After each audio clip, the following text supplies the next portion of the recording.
Kamusta? Bakasyon na naman. Ramdam nyo na ba ang init ng hotdog ng summer? Samahan ninyo ako sa bagong episode ng Sebastino.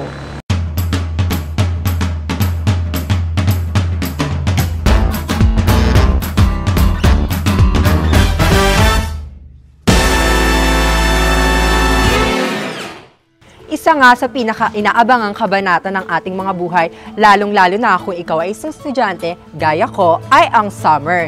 Hindi ba pagsapit ng buwan ng Marso, Abril at Mayo, ay opisyal na nagsisimula ang buwan ng tag-init o ang summer? Ngunit bakit nga ba mainit sa Pilipinas tuwing panahon ng bakasyon? Ano nga ba ang mga bagay na dapat nating malaman ngayong panahon ng tag-init? Ang Pilipinas ay isang bansang tropiko. Malapit ito sa Ecuador at tuwing na nakakatanggap ng sikat ng araw, kung kaya karaniwan ay maalinsangan at mainit ang temperatura rito. At dahil nga sa lokasyon ng bansa, naaapektuhan ito ang uri ng klima o ng lugar, kung kaya sa ibang bansa ay may 4 na uri ng klima: tag-araw, taglagas, tagsibol at taglamig. Sa Pilipinas, mayroon lamang 2 uri ng klima, ang tag-araw at tag-ulan. Nag-iiba-iba ang klima dahil sa mga anyong lupa na matatagpuan dito. Malamig ang klima sa mga lugar na mataas o mabundok, tulad sa mga lungsod ng Baguio at Tagaytay. Malamig ang klima kung may hangin nagmumula sa West Philippine Sea at sa Pacific Ocean.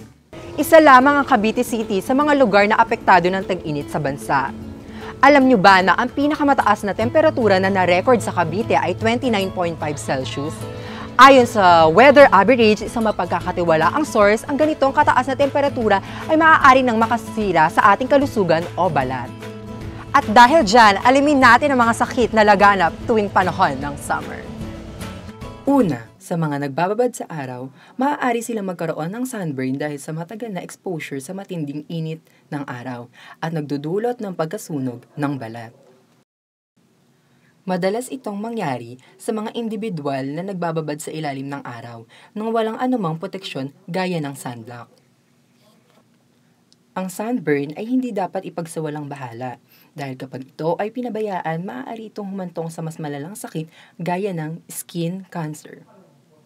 Ikalawa, isa sa pinakakaraniwang suliranin na nangyayari sa mga bata ay ang bungang araw, kung saan nagkakaroon ng mga butlig-butlig sa balat at na maaaring mahapdi o makati.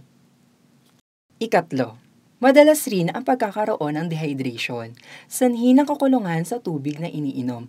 Mas maraming tubig kasi ang inilalabas ng ating katawan kapag mainit, kung kaya't bumibilis ang pagkawala nito.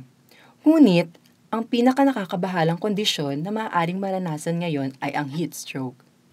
Nakaka-alarma na talaga ang mga sakit na maaari nating makuha ngayong summer. Ngunit sa pamamagitan ng sapat na kaalaman, maaari natin itong maiwasan. Narito ang 5 sa pinakasimpleng paraan o bagay na maaari nating magawa para maiwasan natin ang mga sakit na maaaring dulot ng summer. Isa sa pinaka-epektibong paraan upang maiwasan ang sobrang pagka-expose sa matinding sikat ng araw ay ang paggamit ng payong o panaga sa init o ulan upang maiwasan ang direktang tama ng sikat ng araw na masama sa ating mga balat. Ikalawa ay ang pagpahid sa ating balat ng sunblock, lalo na't kung ikaw ay magsiswimming o alam mong masisinagan ka ng matinding sikat ng araw. Ikatlo, ang pagsuot ng sombrero o salamin upang hindi maapektuhan ang ating mga mukha, lalo na ang ating mga mata.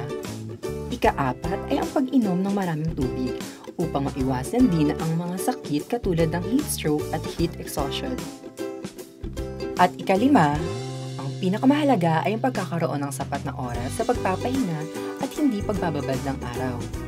Dapat nating iwasan ngayong tag-init ang pagbibilad sa araw, lalo na kung 1:00 at 3:00. Dahil sa oras kasing ito ay matindi ang sikat ng araw, mas mataas ang temperatura kung kaya't mas mataas rin ang tsansang pagkakaroon ng sakit bunga ng summer.